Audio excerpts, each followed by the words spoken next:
Hello everybody, welcome to the IDEAS seminar hosted by UMass Amherst.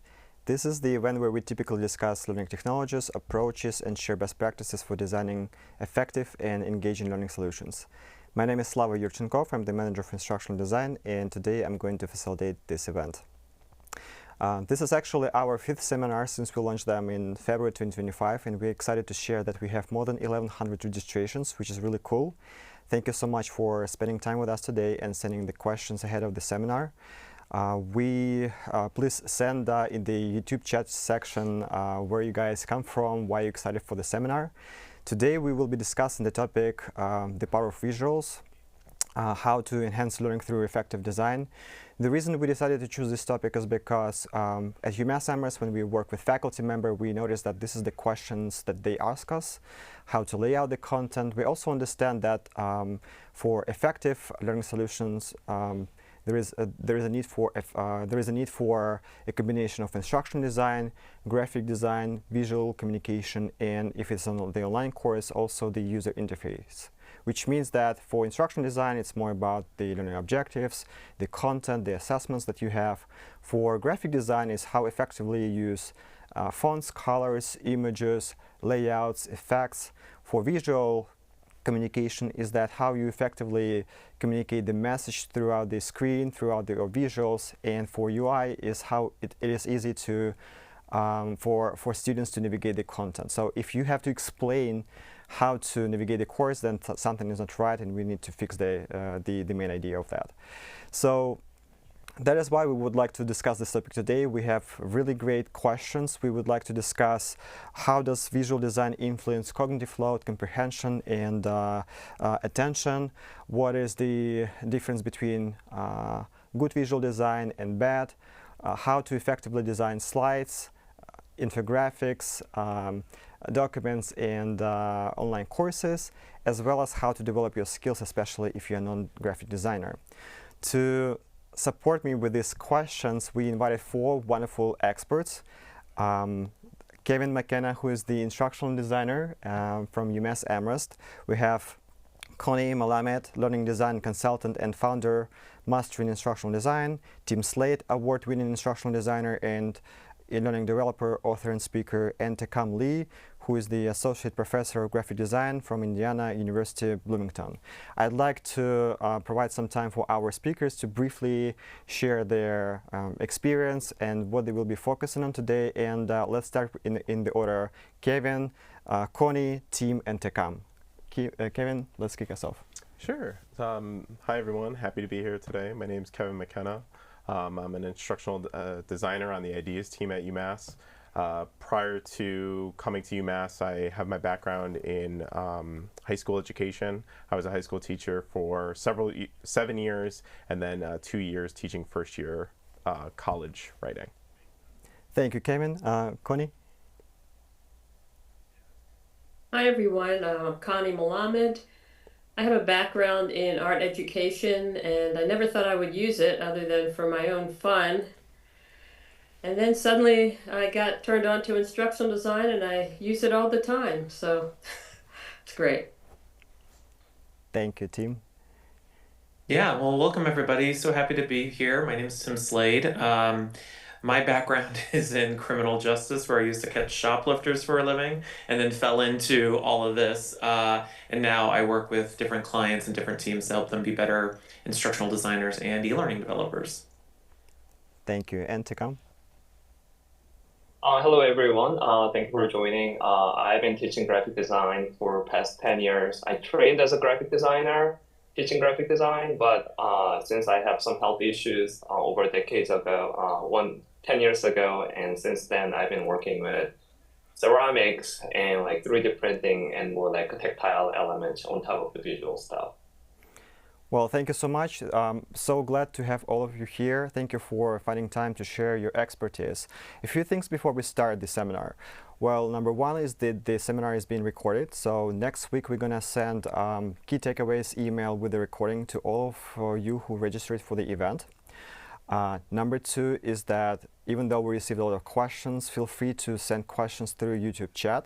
I cannot promise that we will cover all the questions, but we will do our best today. And number 3, we will divide our seminar into 2 parts. The first one is going to be like an intro, warm-up panel discussion. And then the second part, we will have case-specific questions to our speakers who will be sharing their best practices for designing slides, documents, infographics, and courses in learning management systems. So with that being said, I think we are ready to start our first part of the seminar. This is the panel discussion, and the first question will be to Connie. We will focus on the learning theories, and Connie and other speakers feel free to jump in. But the question to Connie is, why do small visual design decisions have such a large impact on whether students understand or miss key ideas? The main reason is that small decisions, small details begin to add up and cause high cognitive load. And I just happen to have some slides that explain that. So our brains are fantastically wired for visuals. And this learning model, which is sometimes called the information processing model, is not perfect, but it's very good in terms of cognitive load. It helps us understand cognitive load. So it starts with a student or a learner paying attention to a professor or a trainer.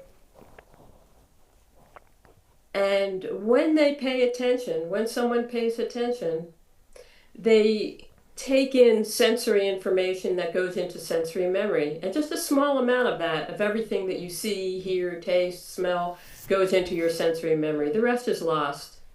And a small amount goes into our working memory, which is our temporary storage. When we take information from working memory into long-term memory, that's what we call learning. And some of the best ways to do that, to make it last, are to rehearse it, to tie it to previous knowledge.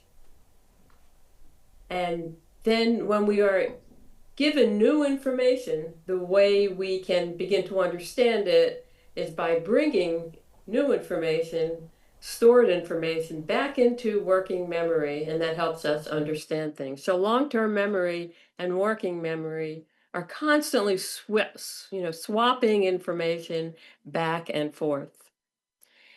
So the difficult part, and I know that anyone who is an educator or a learning designer knows this, the difficult part is that information in long-term memory is easily trashed if it's not used, or else it gets very, very buried and we can't find it without the correct cue.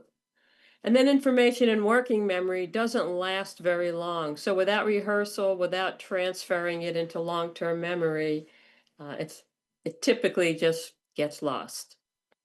And a great example is when someone gives you their phone number, before you can type it into your phone or enter it into your phone, you have to rehearse it and say it over and over again. That's how fragile working memory is. So it's a real bottleneck for anyone who's trying to educate or instruct. Working memory has a super short duration, just around 10 to 30 seconds. Some recent research is showing it's a little dynamic, but that's a whole other story. It has a small capacity, just 3 to 4 chunks of information at one time.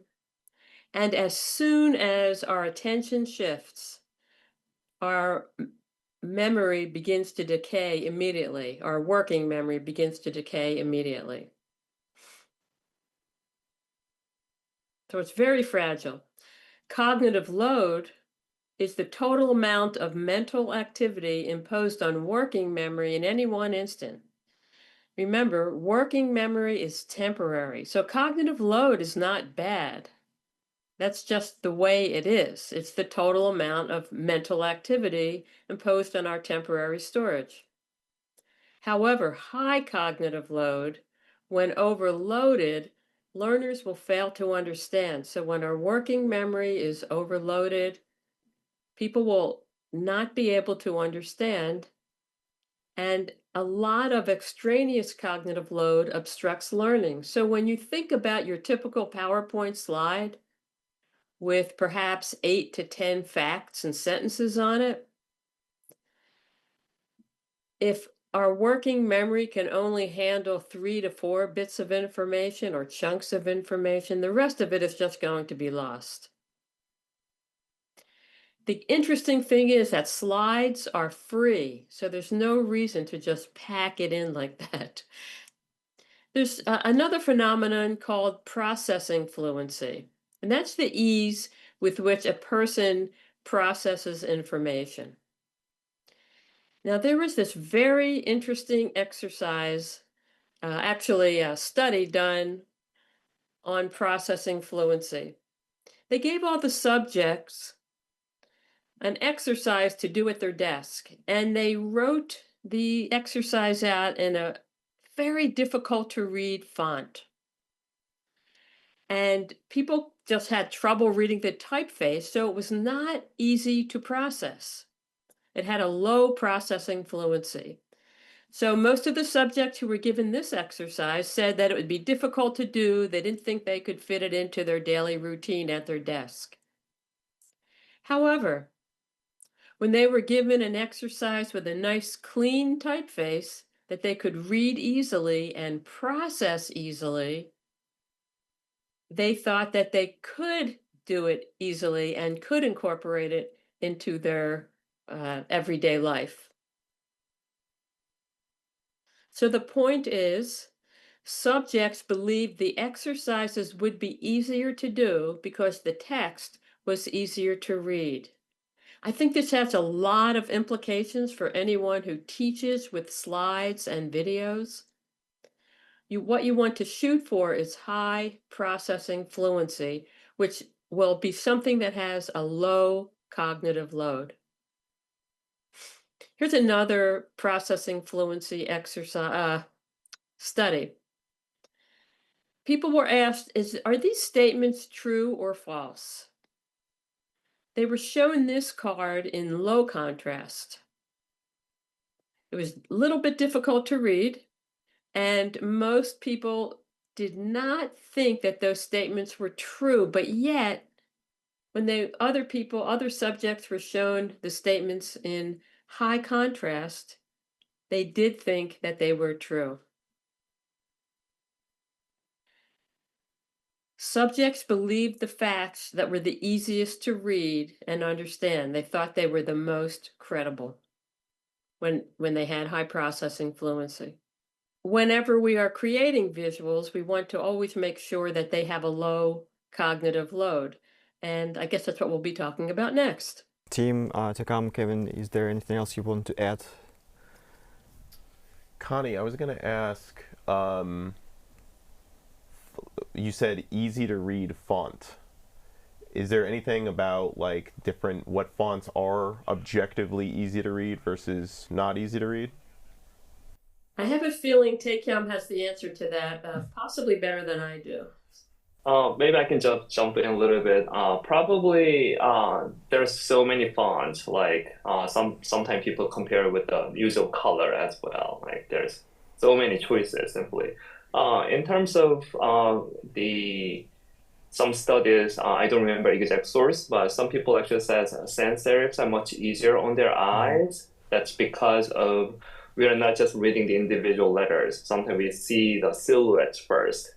The sans serif font has more distinctive silhouette outlines, so we can read it better. But also, like sans serif are much easier as well. Like as you can see on computer screens, as you notice, many of the system fonts are all sans serif. They're not using serif fonts much. So, like yes, there is generally some rules, but it's not always this is the best font and etc. And sometimes I know people make jokes of Comic Sans, but what I can recommend is probably use some kind of system font, which is actually very versatile and made to use by many people. So you can start with that and then find something you like. Yeah, thank you so much. And speaking of fonts, it is one of the most common visual design mistakes that can increase cognitive load. Team, do you happen to know, especially because you give a lot of presentations on how to design slides, what are, from your experience, what are those most common visuals mistakes you see in some others, slides? Well, I mean, there's a lot, and I'll talk about that a little bit later when I share when I share my screen. But I'll say this to jump off of the conversation with fonts. I think, what's interesting is when I think about the first thing that most people will experiment with from a visual design standpoint tends to be the fonts, because that's the one thing that we can easily change, and it tends to be something that we overcomplicate, right? So just sticking to one or two really simple fonts, or even just one font and changing size and weight, you can create visual contrast and hierarchy. I think the thing is, it sounds cliche, but less is more when it comes to any sort of design decision. You can stick with one color and go with different shades, one font in different weights or different sizes. And before you know it, you can create a really clean design that's easy to follow without having to actually add a whole lot. But I'll also add, to Connie's point, I wrote this down to for one of the questions was, you know, I think the thing that people run into a lot when it comes to design and cognitive load is they assume they have a budget on slides, or slide count as somehow a thing that matters. And so then they try to keep it to as few slides as possible. And then before you know it, you're creating documents that are presented as slides. And then I think the other challenge, and I'll show an example of this a little bit later, is the challenge of when you're designing something from scratch. People start adding big blocks of color, and then they add images, and then they add charts and graphics, and then they over design something when really they should just be restricting and allowing their content to take the front and center stage, so that the design that's around it isn't increasing that cognitive overload. But I'll have some examples to show here shortly. Well, also, speaking of fonts, so many questions that we received from our participants today was around accessibility. Tim, you mentioned to use one font. That is a great point. But let's say for Microsoft Word documents, it's not just about changing the font size or making it bold or choose italics, but it's also how you choose the heading structure. Because then it's easier then to process the document for those who will use screen readers. Mm-hmm. Sometimes people just bold text, make text in bold, and that's not accessible actually. And then Tekam, I think that the next question is for you, because many teaching materials assume that all students see and understand visuals the same way. What common assumptions about vision or perception are often missed, and how can educators start noticing them without using special tools or training? Before answer that question, actually, I can add the Connie's and Tim's answer about like cognitive load. Imagine if I bring a bucket of bowls and then here's everything and then just dump it, which is not really good. So actually, it's easier to break it down, like you do the catch bowl as well, like throw one by one. Like as you people feel comfortable, you can throw a little bit faster, but you can actually pace those kind of, how you deliver the information. Going back to my question, so I can share a little bit of my experience, because I had eye-related health issue in the past, but that actually gave me, it changes how I teach and how I design as well. But probably one common mistake is that everyone sees and interpret visuals the same way. If something is clear, looks clear to us, like teachers, designer, we assume that it's clear to everyone. But vision varies widely from people to people, and maybe it's because of their vision, their background, their dyslexia or color blindness, etc., because we don't really see what others are seeing. And also, as our teachers, we often teach the way we learn best. I mean, I'm sure if you're a teacher, you agree with this. That's natural, but it could be, unintentionally narrow the access for student as well. So probably the simple way to notice is something change perspective, like view your materials in grayscale or different colors, zoom in and out, talk to your student after class, and also even discuss with the colleagues as well. So you're not going to be in your narrow view on your own material, so you can actually understand your material from different perspective. And also sometimes maybe it's also easier to send a short survey during your in the middle of the semester, to ask them what do you think about the documents, the slides, because sometimes students they will be afraid of giving you direct feedback. They will prefer to provide anonymous feedback about the design slides or the documents itself, so it will be easier for you to process that information without knowing who exactly gave you provided this feedback. But then at the same time, it solves the problem. I can add just one quick thing, like observing your colleagues' class can be really interesting. Like, it's not a formal observation, but you can actually learn a lot. From one of my friend and collaborator, actually what he did is it's engineering class. For last 2 minutes, 3 minutes, they put the survey and then like just write a sentence or two, what you have learned. They write the answer and they'll be gone. So I think something like that is kind of really interesting, and I like to do that as well. Connie, team, anything else you'd like to add here? I did have something to add. In the training industry where Tim and I mostly work, if I'm correct, we have prototyping kind of built into our process. So that before we even put anything out, we have shown it to people. And I can't tell you how many times I've created something that I thought was perfect, and then someone came back to me and said, like, I have no idea what you're talking about here. So everyone adds their own perceptions to the visuals they see. And so we have to run it by sample audience members, peers, whoever we can. And I know that's a little bit different than in the world of being a lecturing professor. But anytime you can do that before you put it out to the world, that's the best time. Team, do you like to add anything else? No, I totally agree. I think some sort of form of user acceptance testing, whether it's your content or your visual design, or if you're creating something interactive, I think that's always so important. From a design standpoint, I think the challenge is a lot of times when you're designing anything, whether it's a slide or a chart or a graphic, or you're using a piece of imagery to convey something, it's a matter of whether or not it's sending a signal to your audience or just noise. And I have some examples of that I'll demonstrate. And a lot of times the noise are things that your audience, they're getting noise subconsciously. They don't know why it's noisy. It's just noisy to them, right? And I'll have some examples that demonstrate that. All right, cool. Thank you so much. Well, before we go to those examples, we want to be intentional, right? So, Kevin, before opening any design tool, even PowerPoint, what are the first decisions educators should make to ensure clarity and effectiveness?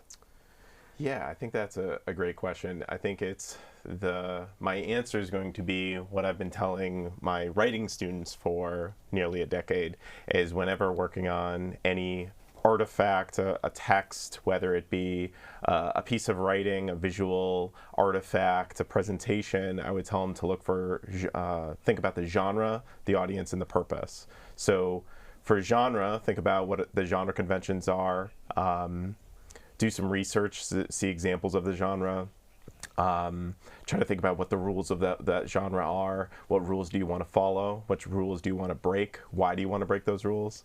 For the audience, is similar to what Connie was saying, that you really want to think about what your audience needs out of this artifact. What are they going to assume? How are you going to engage them? I think that's a really challenging part of being a teacher, is thinking about your audience is constantly changing. And then the last one is thinking about your purpose. What do you want your students to do with this artifact? What message do you hope to convey? How are you going to make sure that message is communicated? So if you balance genre, audience, and purpose, have an idea of what genre, audience, and purpose are, I think you're going to be more successful in creating whatever the artifact is. That's great, yeah. When I was a student, I recall that I took one class. It was a really great class, actually, but the problem with the class was that the instructor was reading through slides. It was a slide deck full of text, sometimes with images that were not related to the content. And I was sitting like, man, I can read. Like why we are here holding the hands and reading the slides together when I'm expecting that, I want to simply get the main idea from the slides. Less is more. Like we have this, I'm reading the chat, and so many people say that, yeah, chunk information, less is more is a great quote. So Tim, connecting this to my question to you is, can you share with us the best kind of practices on how to design slides, and the examples that you will show? I hope you can connect this to that it's not just in training industry, in the corporate sector, but also instructors can also follow the suggestions. I'm not saying that instructors' slides are terrible. They are not, right? It's more about how to constantly improve them, and then think about that. If you include less information, it's even better for students. If you pick images, try to pick the most I'd say the images that will connect the idea, not just images for fun. So, Tim, happy to give you some time to talk about the slides. Yeah, absolutely. I'll get my screen going, and I'll say this. I'm going to show some examples that are based in PowerPoint slides, and examples that aren't PowerPoint slides, because I think the design fundamentals are good design fundamentals regardless of the artifact that you're creating. And some of my examples are going to demonstrate that. And I have some good funny stories to share along the way. So I'm going to share my screen. And this first thing that you're going to see here is actually a perfect example of the first thing that I ever designed ever in my career, before I ever got into training, before I ever practiced or learned more about design, and it's this poster. And I'll tell you the quick story about this poster. This was back when I used to catch shoplifters for a living, and I was tasked with creating a poster to encourage store employees to contact loss prevention if they saw something suspicious. And so I opened up Microsoft Word, as one would do, and I created this poster. And I did all the things. I used, word art and clip art, and I added a border, and I bolded things, and I did bullets, and I italicized things, and I underlined things. And I thought this was just amazing at the time. And so did my boss, who clearly did not have a good eye for design either. And he asked me to recreate the poster. This time he wanted something that was a little bit more colorful, that would get posted in the break rooms of all of the stores that he managed, which was like 20 stores within the state that we were operating in. And so this time, the second time, I decided, you know what, I'm gonna really like go all out, and I designed this poster. And as you can see, I mean, I discovered color and drop shadows and more icons and typography, or not typography, transparency. And I put all of the things in it. And again, I thought it was amazing. And I think this is, like, if we're talking about cognitive overload, this is what should show up in a dictionary when you look up the phrase cognitive overload, right? It's a personification of cognitive overload. And what's interesting, when I reflect back on this, the thing that I wanted people to do, the message I wanted to communicate with this poster was, and I don't think I have a zoom in of it. Let me see what my next slide is. I don't think so. So no, I don't. Okay. The thing I wanted people to do was to contact loss prevention, this little circle here on the far right of the poster. That's all I wanted people to do. Contact loss prevention if you saw something suspicious, right? But, like a lot of people who design things, as we started, circulating this with different leaders in the organization, they wanted to add more about smiling to customers and saying hi and customer service. And it became this whole thing, right? And so the question, I guess, that I want to answer as we think about, some basics with fonts and colors and layout and how that all contributes to creating designs that reduce cognitive load, I think the question we have to ask ourselves is, like, why is visual design hard? If you're not a visual designer, why is it hard? And I think the reason is that a lot of times this is what we're starting with. We open up PowerPoint, or you open up a design tool and you have a blank slide. You have a placeholder to add a title and a placeholder to add a subtitle. And so I'll walk through an example, kind of a situation that I'm sure many of you have experienced before, where you're creating a slide and you start here. And so you add a title. And let me go to this slide. And maybe it's a slide on hiring 101, right? So you add that, and then you add a subtitle, how to hire the right people for the right job. And then you look at it and you go, oh, well, this is kind of boring, right? This is no fun. And so then you start doing this. You go get some ugly 1998 background that you got off Google Images or something, and then you throw that into the background, and then you take it to your boss or you take it to your stakeholder, and they're like, yeah, okay, it's pretty boring. And so then you do this, you start doing word art, right? You make it all weird and stretched out and distorted, change the text color, and then that doesn't look right either. And then you go, okay, it's boring, so let me add one of these bean people, and it doesn't have a transparent background, so I'm going to add one of these like effects to it so it looks like I intended for it to not be a transparent background. Right, we do this, and then this is a perfect example where we start, like, in our effort to try to design something, we over design it and we add more and we add more and we add more, when in reality we should have been keeping it really simple from the get-go and adding less and less and less, right? And then we have slides like this with whatever that is on the right hand side, and then we want to make it interesting and jazz it up, so we add a reflection, right? We've all done this, we've all been through that before.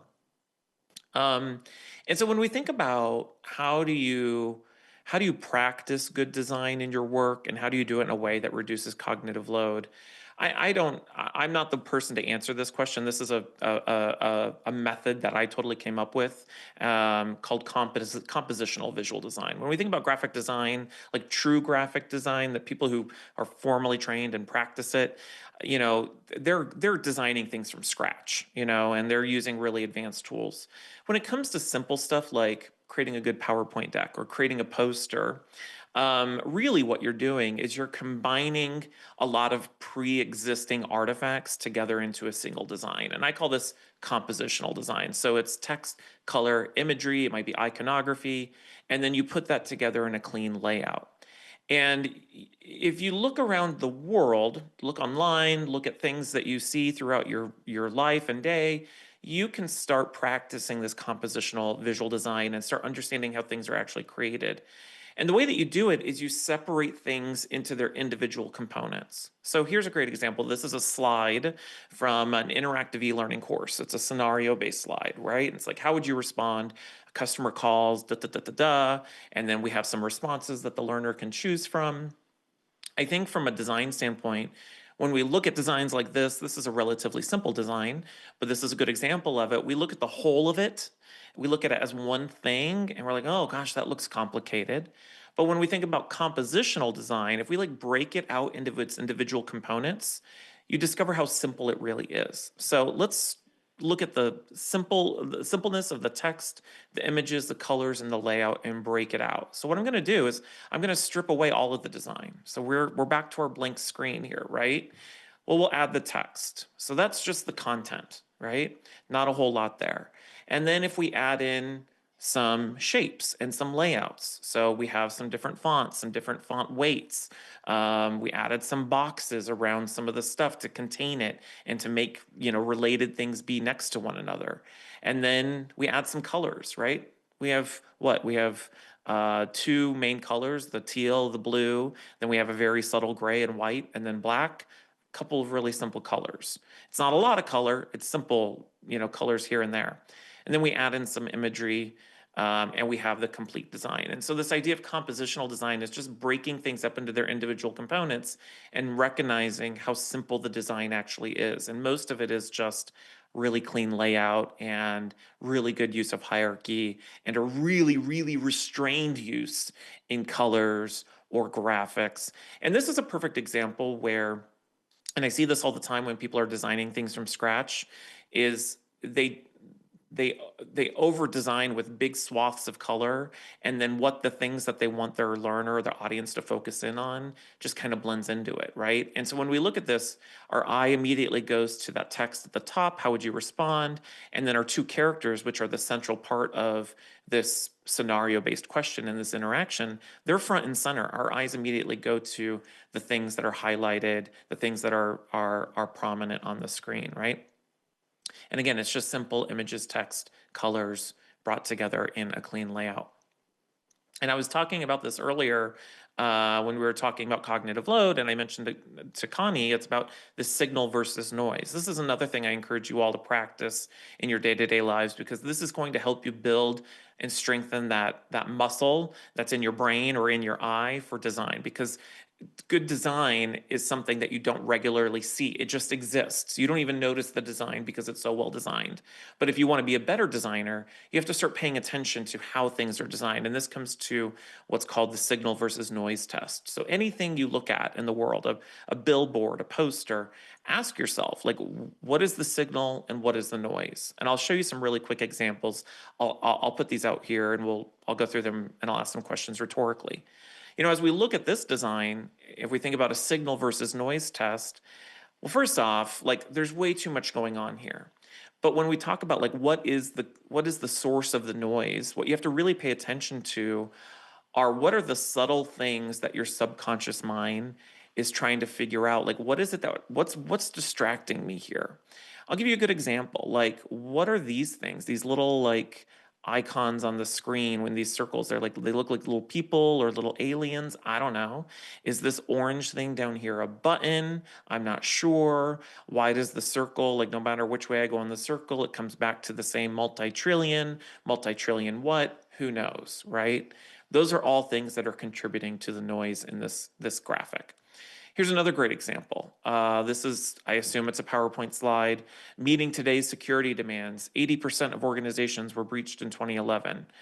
Okay, this one's a little confusing because, the message is pretty clear. You might say it's signal, but then again, ask yourself, like subconsciously, where is the source of the noise?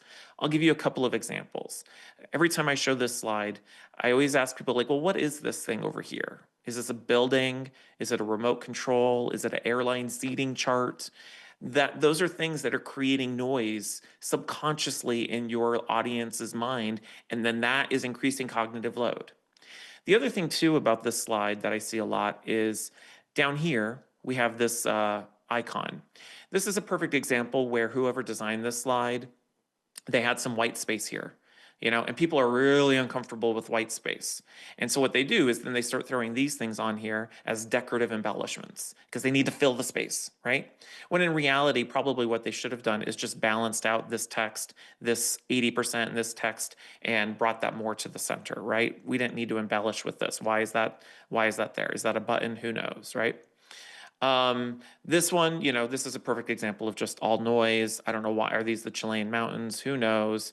A bunch of text here. We've seen that slide. So I'm going to go through. I'll show this one too because I think this is just such an amazing example. These are some slides from a 2005, so they're quite dated. So in terms of style, but it's from a Microsoft conference where these slides were presented by the CEO of Microsoft at the time, which was Steve Ballmer. And what kills me inside is that I know somewhere on some Dropbox folder in the world, there's some really talented designer who designed a really amazing set of slides for this conference for Steve Ballmer.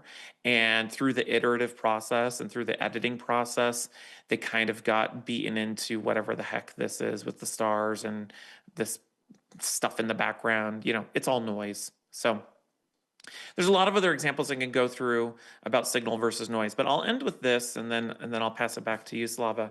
That poster I showed you at the beginning, that really awful poster with all of that text and all of those colors and all of those icons and all of those transparencies.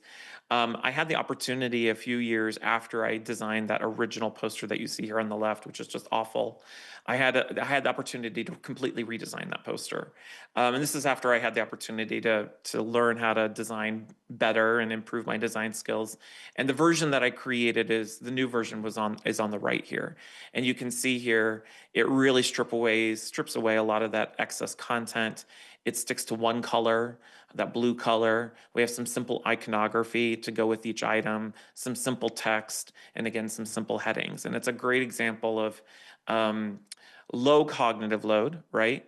By keeping the design simple, by stripping things away rather than adding more things in. So again, that poster, if you break it down into its individual components, it's just a couple of really simple elements put together with a couple of with a really simple layout. So those are my tips there. Thank you, Tim. Actually, the last slide that you show is a kind of great example how to improve the slide. Several years later, once you've got experience.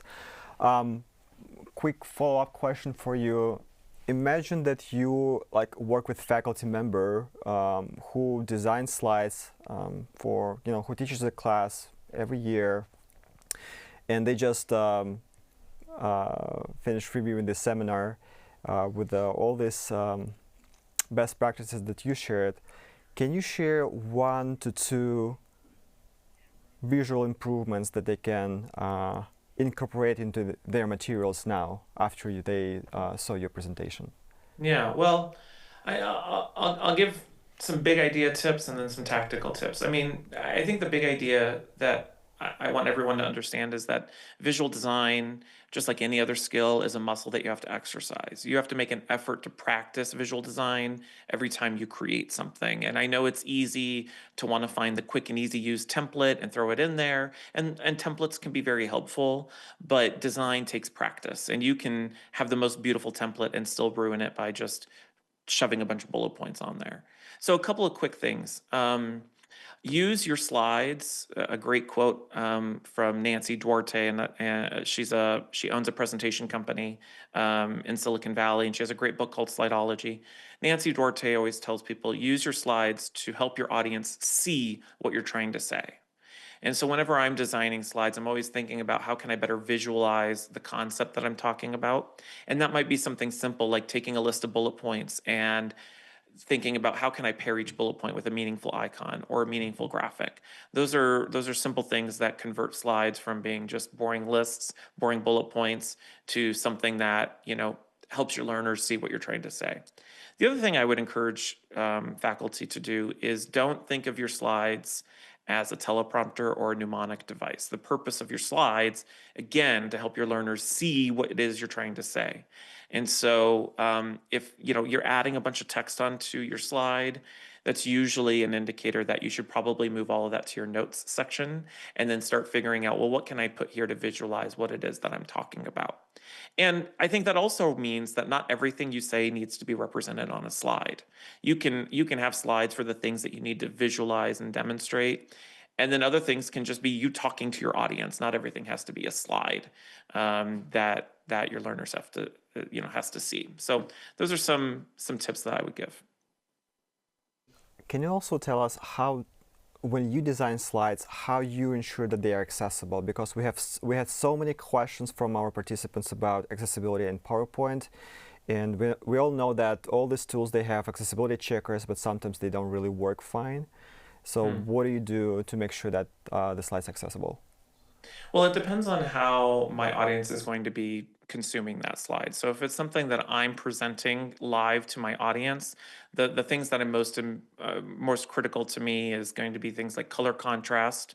And there's a lot of free tools out there where you can put your colors in and figure out which ones are going to be accessible and not accessible. There's ratios. I don't memorize all of those. I let the tools tell me. And then a lot of the tools, PowerPoint included, has really great accessibility tools.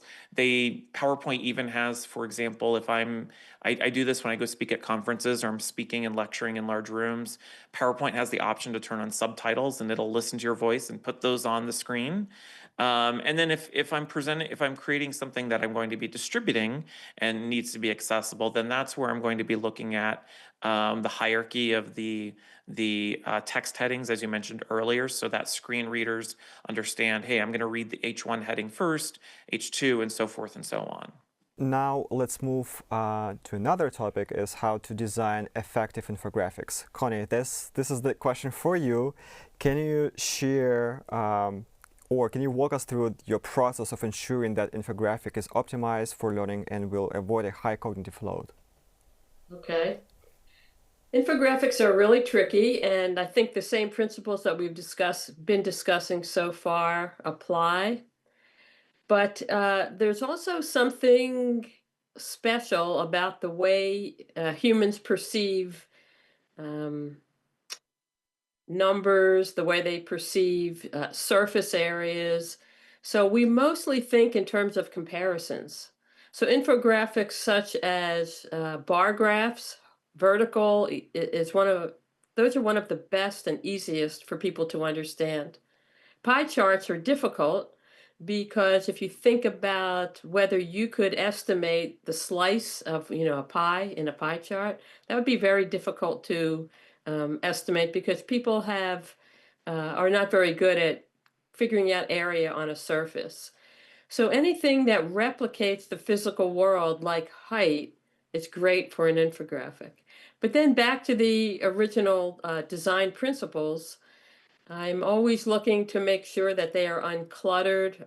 As Tim was saying, there's a lot of signal and not much noise or zero noise. This was a random infographic that I thought is a good example and may need some clarity. The whole purpose, and I think that's one of the first things we have to ask ourselves, is what is the purpose of the infographic? And of course, some of them are qualitative, some of them are quantitative. This one shows a process, and I believe the purpose of this one was simply to show how an ATM machine works and how it talks to the bank. So I was thinking that perhaps if somebody really wanted to learn that, they didn't really need to know the history, or that could be a separate infographic. So really what I'm trying to do is to nail down the one main concept. So now I'm going to stick with the noise part. Well, I found these arrows to be quite confusing because they go in a lot of different directions. So they're very difficult to follow. So I'd want to fix that up. And I'd want to possibly keep the bank server. I'm not sure why it's down at the bottom. And I want to keep this information at the top about what happens. You put your card in, communicates, you enter your PIN number, it communicates to the bank. So the first thing I'm going to think about is what type of diagram will conceptualize, or actually will concretize, this concept. What will bring it down to earth? And a node link diagram is one way to do this. One of the key things that an instructional designer should always have is a sketch pad so you can think through your ideas. No one needs to see it. You just try to figure things out and you come up with a lot of different sketches. And I think that's one of the best ways to figure out your infographic. And then you can find icons from any site and try to make them look pretty similar, as though they all came from the same place and they're all related. And then my idea was I conceptualized it. I wanted to make it simple. So I picked the 3 key points and then put them together. So with a lot of thought, I took out the extra noise. I made it less cluttered. I did my usual instructional design thinking about what are the key points? What do people really need to know? And then I was able to come up with this diagram.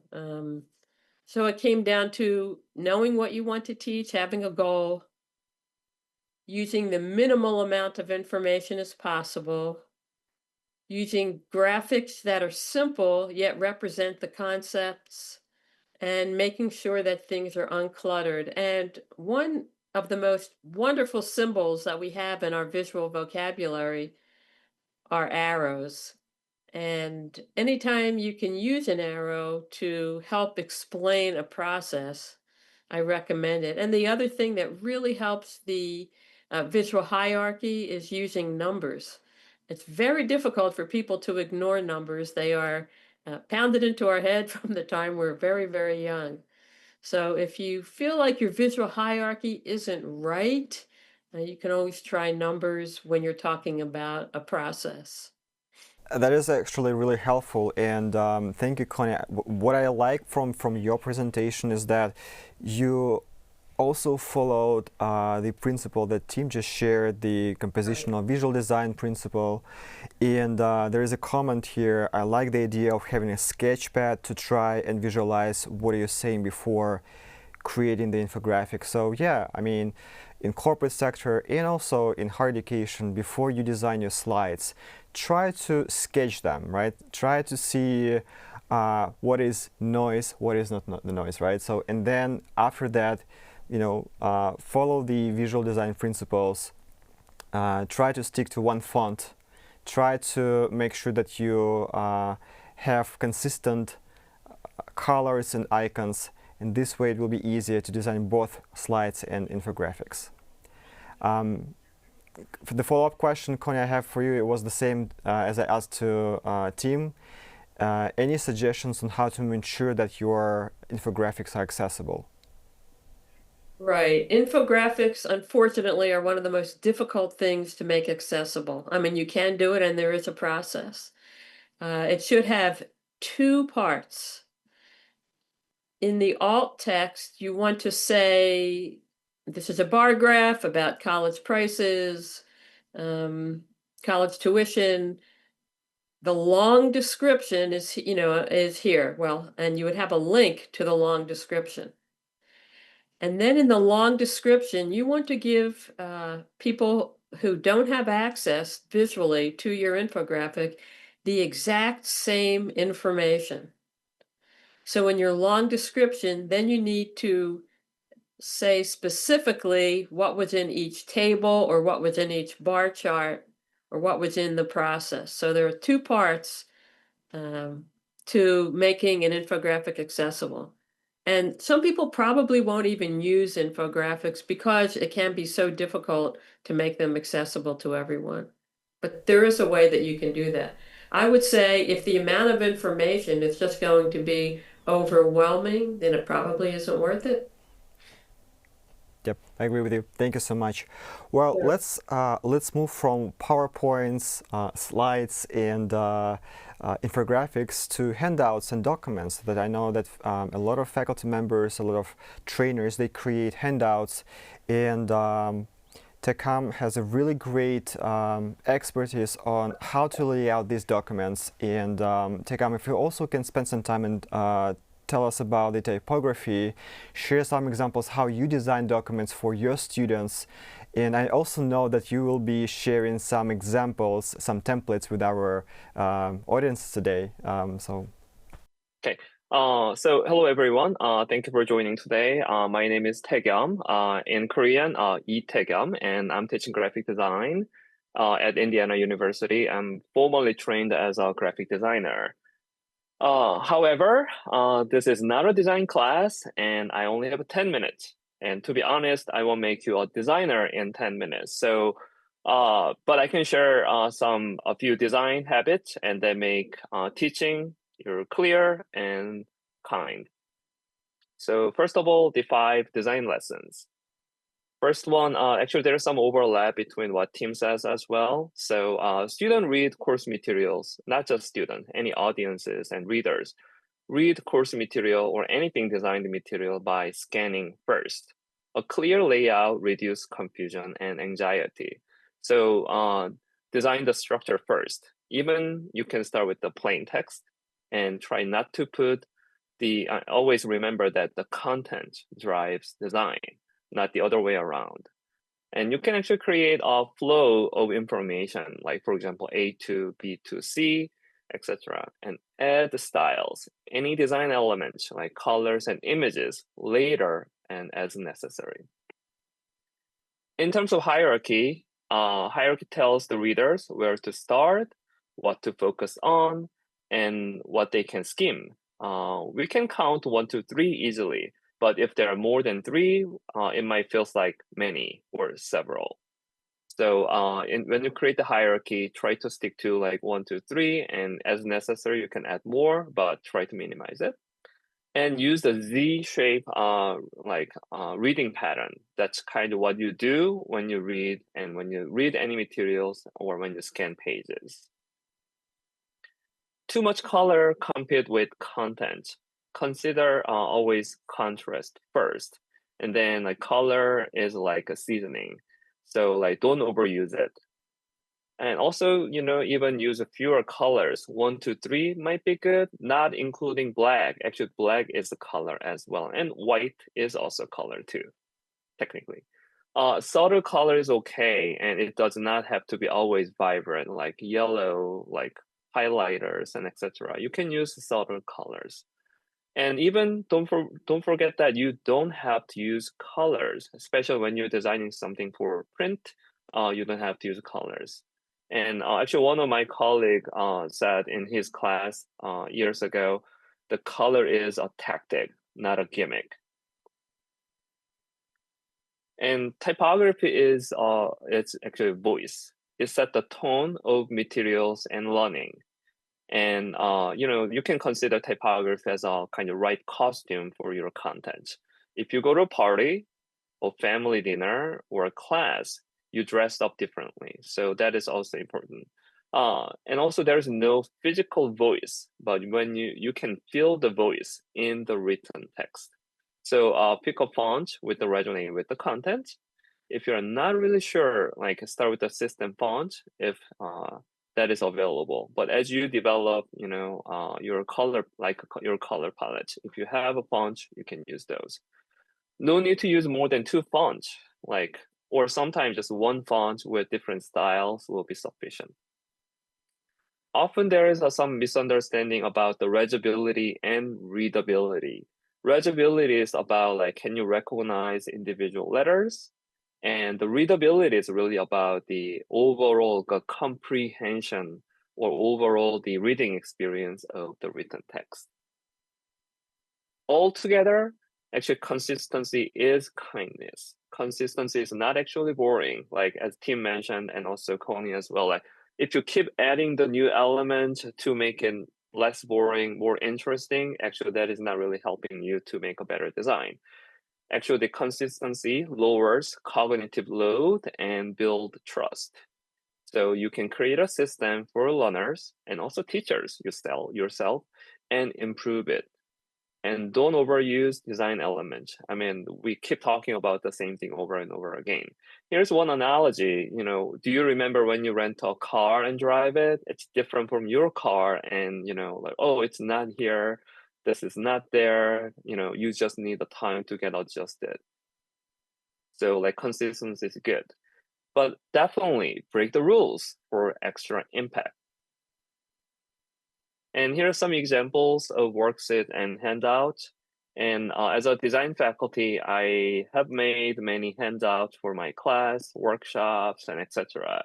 And even including attendance when I first started teaching years ago. We are not doing it anymore though.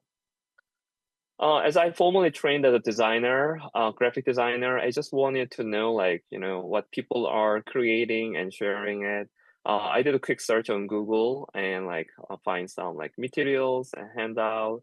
Some of them are better, others could be better. Some templates are sold for $5, $10, even $20 as well. Some have fun colors as well. If you're not sure where to start, actually using a template is not a bad idea, as it guarantees some level of quality. But you can also see what works and what does not, and you can actually build your own course materials. I found this downloadable samples from this Microsoft website, and I'm gonna just walk you through a few of them. I'm sure you all know how to use Word doc. And this is the first one. This document has several visual elements. There's photos and text. And contents are broken down pretty well. Text is legible. But to be honest, it could use some layout change. For example, one thing is it's a 2-page. And can you see there is some negative space at the bottom? So actually, if I'm the designer, were the designer, I'm going to actually use a little bit more space and then bring those negative spaces into the other element. So what do you think of this document design? Nothing special? Boring? But actually, I think this works pretty well in the classroom. And again, when you scale it down like this one on your left-hand side, you can see, what's going on. and it has a good hierarchy and has a good negative space as well. For this one, I just did a quick redesign, mainly kept the content and did not change much. But the new version has way more negative space and it is easier to follow through the material. And to be honest, when I got invited to speak for this event, I've been agonizing over what I can share in 10 minutes for a few weeks. I mean, honestly, really, I've been thinking hard. The most common mistake might be the density. Again, this is not a design class, and I'm going to just share one tip I can share. The most common thing is the density. Too much information is overwhelming. Long paragraphs, small type, and like minimal spacing make material really hard to read. And as someone has some vision issues, and I totally in a love and hate relationship with small type. As a designer, I like it. As a reader, I don't like it. So like I did a quick exercise here. So I start with trigonometry because I hated it when I was in school. And like this is hard to read, long text. So you can break it down. I break it down like this, but the line spacing is too tight. So I gave more line spacing. And I want to give more hierarchy here. And I bolded the heading and make it all caps. But don't make all caps for everything. Like all caps will be really useful for like headings only. And add some colors like this. It's a very quick design, but it took me about like 1 or 2 minutes. But as you can see, it makes differences. Our eyes and our brain, they all need empty space. Like you do not want to fill your bedroom with furnitures. You know, think about your room and there's a bed, table, chairs, lighting, etc. But there should be empty space, and empty space is good. You know, in the past, parchment was expensive, the printing was expensive, the paper was expensive, but for now, it doesn't cost any money when you add extra screens, and the paper does not cost much. So don't be afraid of using more spaces. And this is one fix I can suggest for everyone if you have a semester. If I have a semester, definitely I will do it differently though. I just like to go on quickly going through some things. 5 design resources, making materials more accessible. The digital gov, which provide a quick start guide for embedding accessibility. And there's a color contrast checker. I'm sorry, and you can see the score. You know, 21 to 1, which is the highest score for black and white. And Adobe PDF even has an accessibility checker that you can use for free. Some rules are mechanically set, so it's not perfect, but you can check your materials. This is website provide the color blindness simulation. So you can check your materials, and even on mobile, you can use your camera, take a photo, and upload it to see the simulation. This is actually an article I wrote for SCGD, Society for Experiential Graphic Design, using vision simulator glasses. And there's different types. When you wear it, you can experience the high vision, how vision impaired user experience the world. And like, I just like to use an analogy, and there's 3 analogies I'd like to share at the end. Like let's imagine the instructor as a cook, designing, learning, and it's an act of care, deciding how knowledge is prepared and served, and do not want, you know, not just what it contains. Learning new content is like trying new food. Student may hesitate, resist, or feel uncomfortable or uncertain at first. Good design helps to lower their barriers and invite curiosity. Good sequencing builds anticipation, coherence, and better understanding, which is a sequencing a meal is like information flow. The plating is like visual design. Plating doesn't change the food, it shapes the first impression. Breaking complex ideas into bite-sized information make them easier to digest and less overwhelming. It also makes learning more inviting, understandable, and approachable. So for now, you might notice that in this slide presentation, I try to follow some suggestions that I made, and I can share some, can answer some more questions as well. Thank you. Thank you so much, Takao. I think your slides, they show that everything that you have there is so intentional. Even when you shared the screenshots of the websites, you included the browser window. So it's kind of, it feels like it's from the browser. And the way how you used the images, they also they were intentional. They used the same color system. So thank you so much for showing that with less is more. This is how you can design effective, visual appealing slides. And now let's move on to the last piece of our discussion here is how to make sure that when you design your online classes, how you use design intentionally there, right? Kevin, I think you have a lot of experience as a teacher, right? How you design your classes previously and then how you were able to analyze and change the kind of the way how you design your classes, especially in Canvas or other LMS system. But I think the suggestions you're going to have, faculty and trainers can use different learning management systems, but then they will use the same strategies. So I think. Yeah, absolutely. So I think one thing that's kind of challenging for instructors is with learning management systems is that I think we're still figuring out learning management systems. I think learning management systems are not really that old. They're 15 to 20 years, right? And I think for a lot of instructors, their experience as a student, either these learning management systems didn't exist or they didn't look like the way they do now.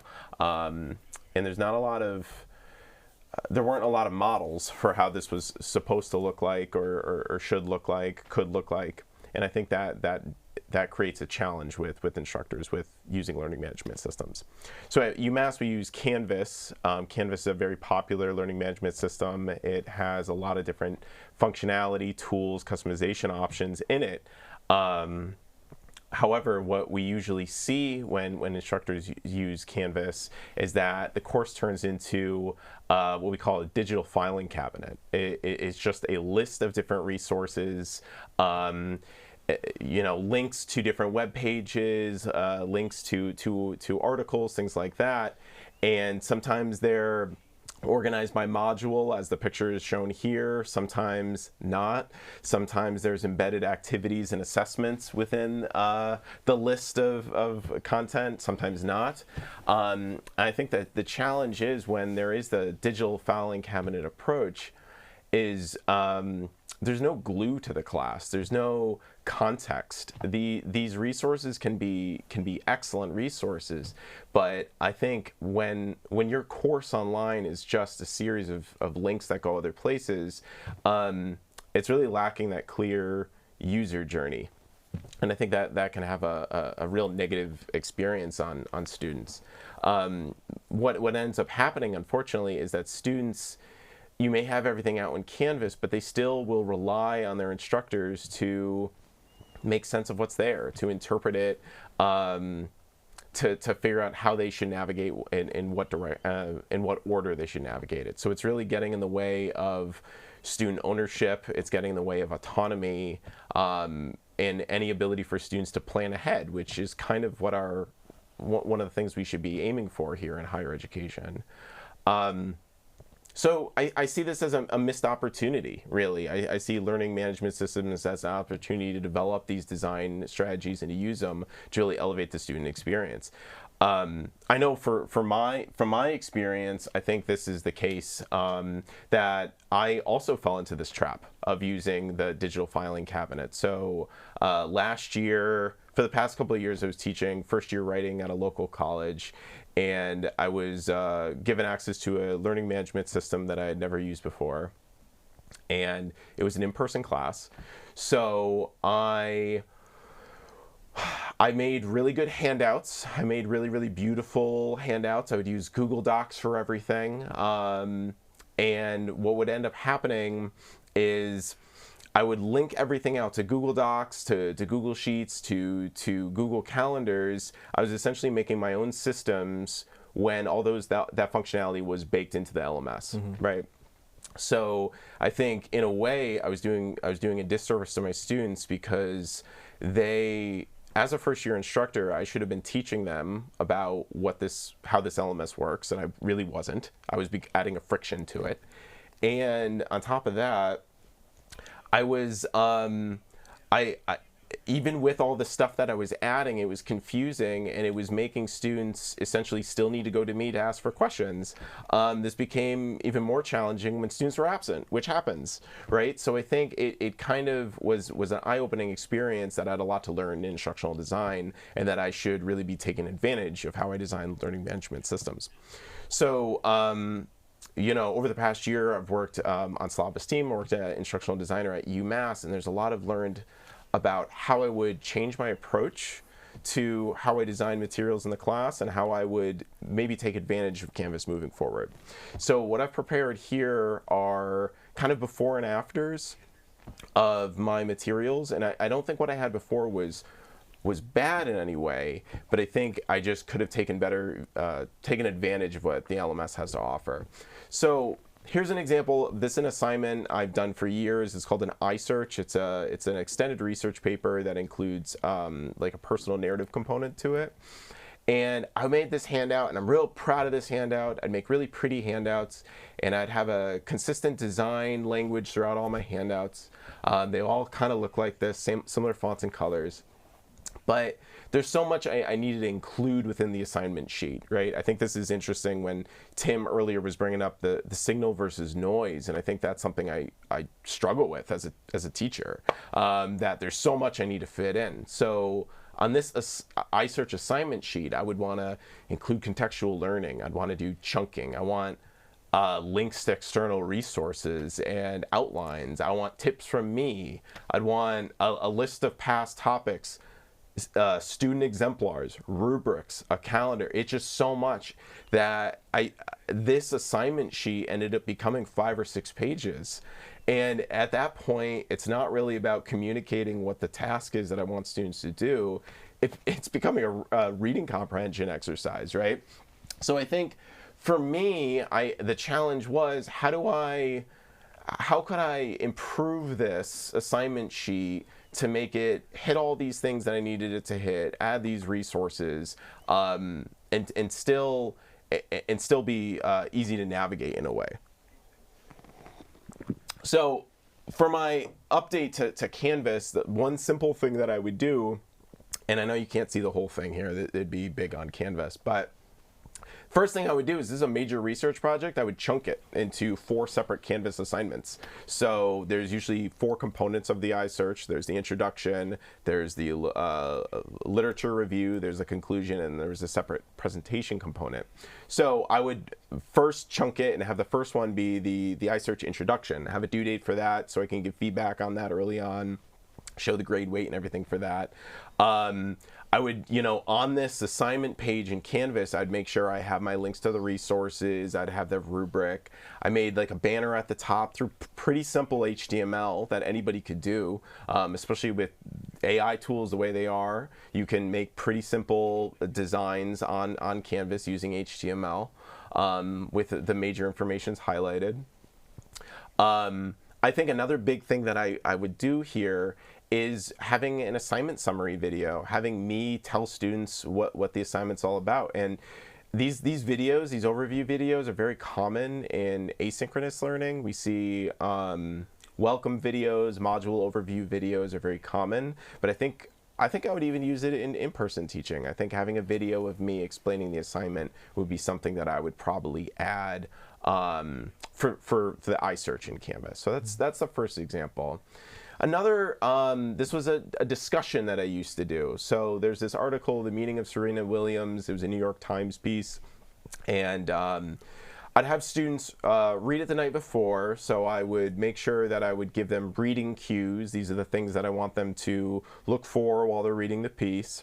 And then when they come into class the next day, we would do a structured discussion. So I really like this structured discussion protocol called the fishbowl, which half the class is in an inner circle. They can talk to one another. And then the outer ring of the class, the other half of the class is on the outer circle. And they can't talk, they're just listening. It's a completely student-led discussion. Once you teach them the rules, it's kind of set it and forget it. So I really like doing the fishbowl discussion. We would go over discussion norms on the board. We would maybe even do some pre-writing. I'd have some guided questions for them. Did it work? Sure, it would work, but I think I have ideas of how I could improve this approach in Canvas, and this would be using Canvas discussions.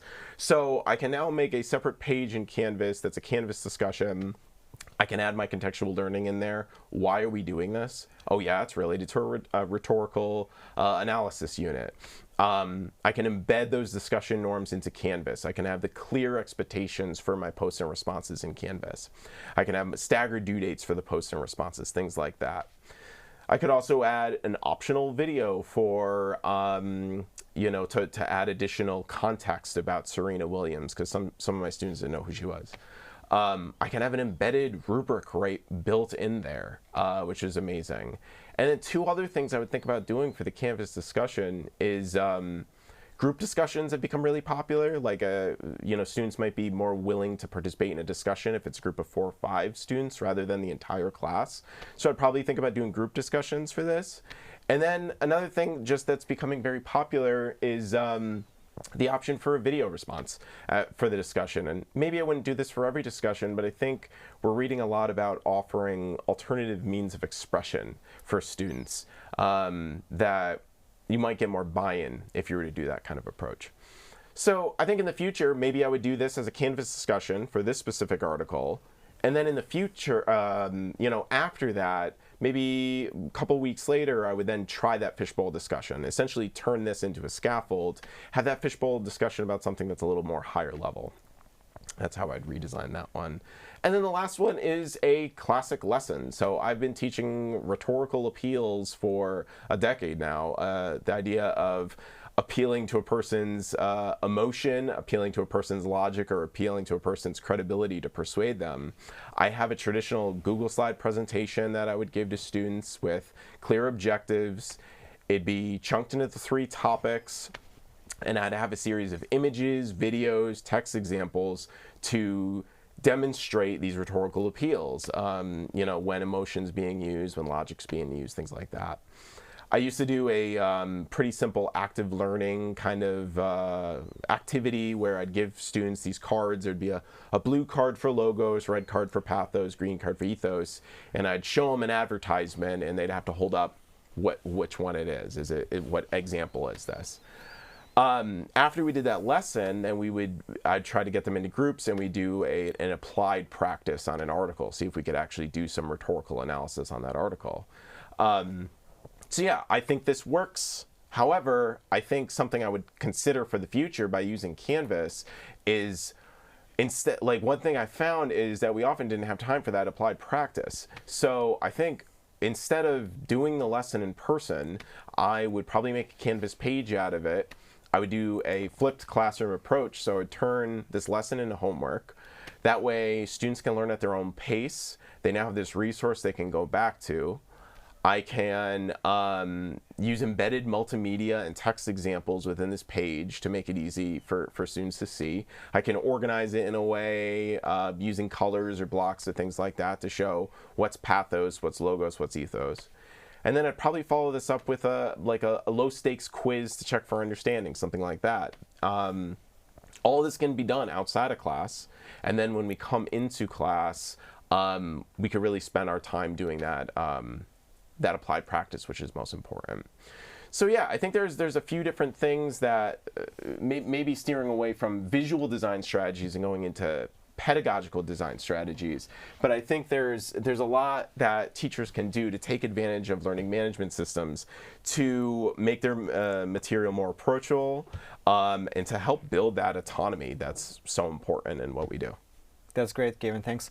And actually, there is a comment in the chat section. This year, I've shifted away from linking PDF assignment sheets to writing out instructions on Canvas pages in this style. So that's actually what we're trying to do with our faculty here at UMass. We're trying to we understand that it's easier to link files, but also what we are trying to do, explain to our instructors that think about the learning experience, think about our students, how they access materials using their phones or iPads. With their phone, it's really difficult to open PDF file. You have to zoom in all the time. When Canvas page will simply solve this issue because everything will be accessible, you will clearly see the content. If it's a video, you can make the video full screen instead of clicking the link on the slide deck. So yeah, and we at UMass, we actually have the self-paced course for UMass faculty on how to lay out content in Canvas, how to ensure that you use the right colors, how to make sure that you use the right images, how to create this nice look and feel. Before we end our seminar, there is another final question that I'd like to ask everyone, every speaker. If you can share either a resource or your best practice on how instructors, trainers can improve their visual design skills without reinventing their slides and documents, that would be helpful. And team, if you can start with sharing your best practices, like your resources that you think might be helpful, that would be great. Yeah, sure. I put the link in chat earlier. The number one thing I would get is I would invest in Nancy Duarte's book Slideology. That's a really, really great practical resource on designing slide-based content. Connie also has some amazing books on visual design, so I'd recommend those. And then I guess a practical tip would be find a reason every single day when you're creating something to step outside of what it is that you're doing and think about how can you practice what you're doing from a visual design standpoint, whether it's looking at another person's piece of work or your own work and make it a regular habit, and that'll help you strengthen your design muscles in time. Thank you. Connie? My recommendation is to learn from the visuals in your environment, billboards, signs, obviously the web, junk mail, magazines, everything that you come into contact with. You can stop and ask yourself, what was the designer trying to achieve here? And did the designer achieve that? You can find things that you really like. You can find things that you dislike, and you'll say, I'll never do that again. And or I'll never do that ever. And there's so much to learn from professional designers, just the spacing, the typography, the colors, the imagery. So when you look at anything that's been designed, it's great on subways if you live in a city. Say, what did the designer want us to think here? What did they want us to know? What did they want us to feel? And that's a great way to improve. Thank you. Tekam? Yeah, that's actually really, I agree with both Tim and Connie. And something, if I can add something, typography is also called invisible art. So when the design works really well, it blends in and you don't notice that. Ironically, really bad design is really loud and then really noticeable. So if you see really good design, first of all, appreciate it and also try to reverse engineer some parts of it. On top of that, if I share one tip, you don't have to do anything with the slide or anything. Go to your classroom, put your slide, go to the back seat or in the corner of the classroom, and then I sit there and see how your slide look like, your teaching material look like. And you're gonna actually understand what students see, like not just on your screen because you haven't seen it for a while. So, go to the classroom, just put it and like sit in different location. And maybe it gives you idea, sometimes slide is not really readable or, oh, I should fix it, this part as well. So that might be something you can actually really do. Thank you. Kevin? So my strategy I learned from Uslava is look for, similar to what Connie was saying, look for samples of designs that you want to imitate and take pictures of it and store it in a document or in a file or something like that. So I've started doing that, especially when I see Canvas courses doing things that are cool. I'll take a picture of it and like steal that idea from later. So that's one thing. A resource I want to share is, I don't have a slide or anything for this, but a resource that was really helpful for me was the Non-Designer's Design Book. I found that, like, especially for instructors who are super busy, right? They don't necessarily, they feel like they don't have time to learn visual design strategies. I think that book, it's a short book. It teaches really just the basics to really produce quality work. I'd say quick shout out to Kevin and to my team, who are so patient when I provide design feedback. The slides that you saw when Kevin presented today, these are the kind of design skills that Kevin basically, he upskilled himself, and we've created our own design template that we're using to share, to share slides during workshops, seminars, and other events that we facilitate here. My quick advice: when I was a student here at UMass, I started thinking that I'm not a professional graphic designer, and actually, Tim, this is a shout out to you, because I found your webinars, and I decided not just to watch the webinar, the content on how to use animations, how to use colors. I started to mimic. I started to mimic your slides, and it took me a couple of years to get what I have now, and the skills and my knowledge that I share with my team. Yeah, but it's always about practice. Number two, there are a couple of websites that I check every day.